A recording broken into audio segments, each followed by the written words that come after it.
रुपाली चाकणकर सारखी सुंदर बाई किंवा असंख्य बाया आपल्या नवऱ्याला भेटतात, नवऱ्यासोबत तास तास बसतात, इकडं तिकडं फिरायला जातात. आपला नवरा कसा आहे हे फक्त बायकोच सांगू शकते.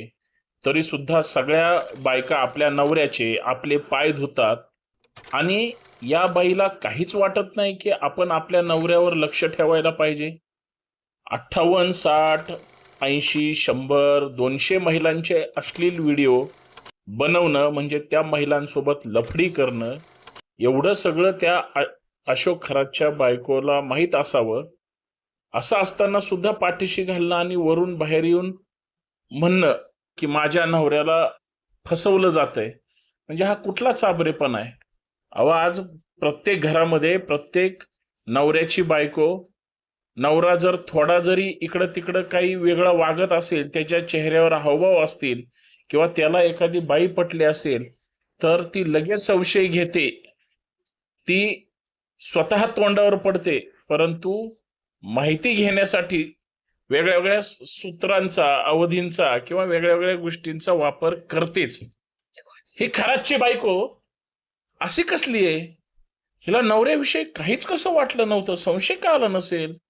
अहो, इथं प्रत्येक नवऱ्याच्या बायका घरात मोबाईल नवऱ्याने टेबलवर ठेवला की पहिल्यांदा घेतात, पासवर्ड असेल तर ते बरोबर मिळवतात, मोबाईल चेक करतात, व्हॉट्सअप चेक करतात, फेसबुक चेक करतात, मेसेंजर चेक करतात, अजून कुठल्या बायकांशी वेगळा ह्याने ग्रुप काढलाय का हे तपासतात, कुठल्या बायकांचे असे काही खोटे नावानी नंबर सेव्ह आहे का बघतात, किती दिवसभरात डायल कॉल झाले, कुणाकुणाला फोन केले, कुणाकुणाचे फोन जास्त वेळ चालले, बायका सगळं तपासतात.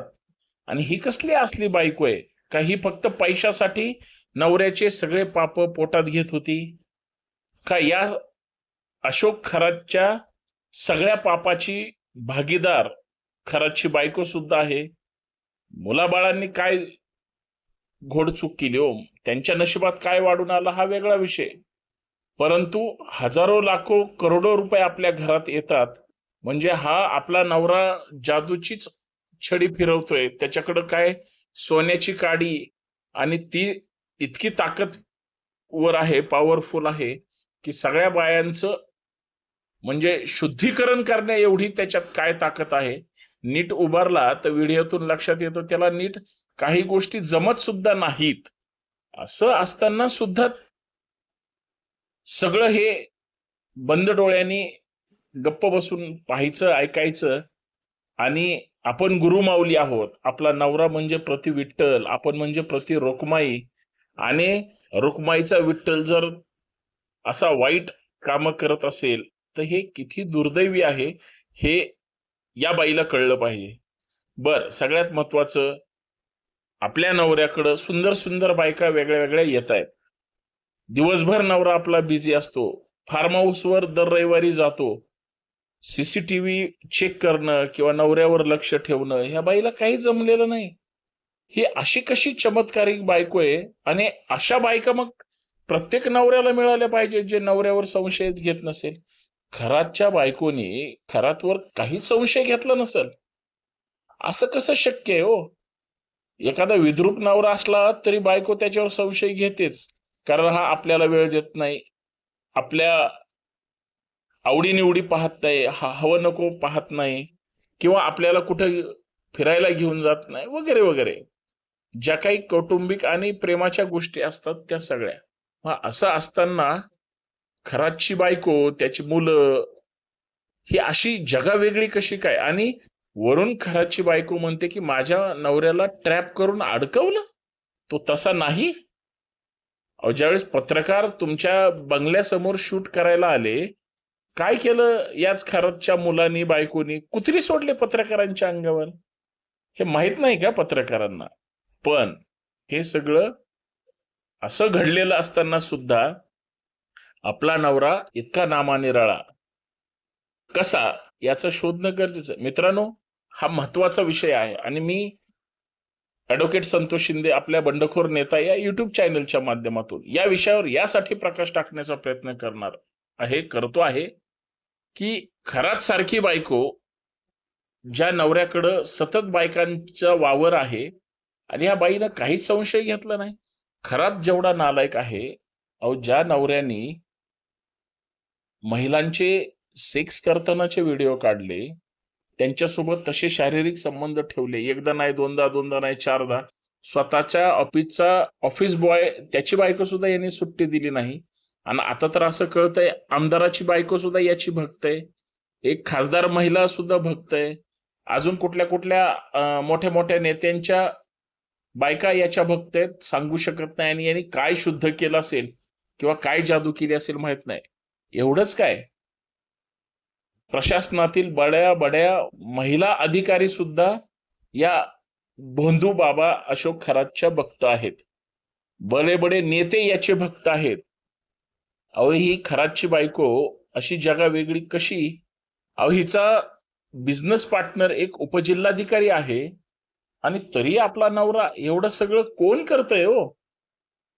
आणि एवढं सगळं भयानक घडलेलं असताना सुद्धा जर चकार शब्द यांच्याकडून निघत नसेल तर हे शुद्ध या महाराष्ट्राची फसवणूक नाही का, असं वारंवार महाराष्ट्राला वाटतं. कारण या लोकांनी ठरवून जर महाराष्ट्राला लुटण्याचं, पैसे कमावण्याचे किंवा भोंदूगिरी करून अंधश्रद्धा, कर्मकांड, थोतांड यामध्येच फसवायचं असेल असं गृहीत जर धरलं तर हे किती भयानक आहे हे चित्र महाराष्ट्रासमोर आलेलं आहे. आणि हे अत्यंत विदारक, भयानक आणि कोणालाही न समजणारं कोड आहे, एवढं मला सांगावं लागेल. अजून एक सगळ्यात महत्वाची गोष्ट, राज्याचे मुख्यमंत्री, उपमुख्यमंत्री, मंत्री, आमदार, महिला आयोगाचे अध्यक्ष, सगळ्यांच्या बायका, सगळ्यांचे पीए, प्रशासनातले अधिकारी महिला, एवढे सगळे जर आपल्या नवऱ्याकडे येतात आणि आपल्या नवऱ्याच्या तोंडावरची जर माशी सुद्धा उठत नसेल, हे ज्या बायकोला माहित नसतं अशी बायको असू शकत नाही. अहो तो जर उभा राहिला तर त्याचा डावा हाताची बोट सतत ताट असतात, म्हणजे त्याच्या शरीरात काहीतरी वेगळी गोष्ट सुरू असते किंवा तो शारीरिक दृष्ट्या अनफिट आहे, अशा काही एकंदरीत त्याच्याकडे पाहिल्यानंतर गडबडी दिसून येते. आणि असं असताना बायकोला जर संशयच येत नसेल तर या बायकोच्या सगळ्या इच्छा एक तर पूर्ण झालेल्या असाव्यात, किंवा आपला नवरा बाहेर ख्याली आहे, आपला नवरा लफडेबाज आहे, परंतु आपल्याला पैसे देतो, आपल्याला हवं नको ते पाहतो, किंवा आपण श्रीमंत आहोत, करोडपती झालो असं तिला वाटत असावं, किंवा आपल्याकडे भरपूर पैसे, आपल्या नवऱ्याला काय कुणी काही जरी केलं तरी संध्याकाळी शेवटी आपली बस आपल्याच डेपोमध्ये येणार आहे असा तिचा समज असेल तर हे भयानक आहे. ज्या गावात हा खरात जन्माला आला तिथे एक वयस्कर वृद्ध व्यक्ती सांगत होते की हा लहानपणी चोऱ्या करायचा, हा असाच बाहेर ख्याली होता. 12 कोंबड्या त्या म्हाताऱ्या माणसाच्या ह्या खरातनी चोरल्या होत्या. म्हणजे खरात सुद्धा कोंबडी चोर आहे हे वेगळ्या भाषेत सांगायची गरज नाही. आणि हे जर अंतिम सत्य असेल तर खरातचे सगळे कारनामे बायको लेकरं हे पाठीशी घालत होते. मला वाटतं या सगळ्यांची चौकशी करून या सगळ्यांना सुद्धा सहआरोपी केलं पाहिजे, किंवा जे काही घबाड ह्यांनी जमवलंय ते महाराष्ट्रासमोर आलं पाहिजे. मित्रांनो, नक्कीच तुम्हाला हा व्हिडिओ कसा वाटला प्रतिक्रिया द्या, आणि सर्वात महत्वाचं व्हिडिओ जास्तीत जास्त शेअर करा, चॅनल सबस्क्राईब करा, संपर्कात राहा. अशा लोकांचा भांडाफोड करणं हे तुमचं माझं कर्तव्य आहे. अशांना कायद्याचा हिसका दाखवून यांची जागा दाखवूया. धन्यवाद.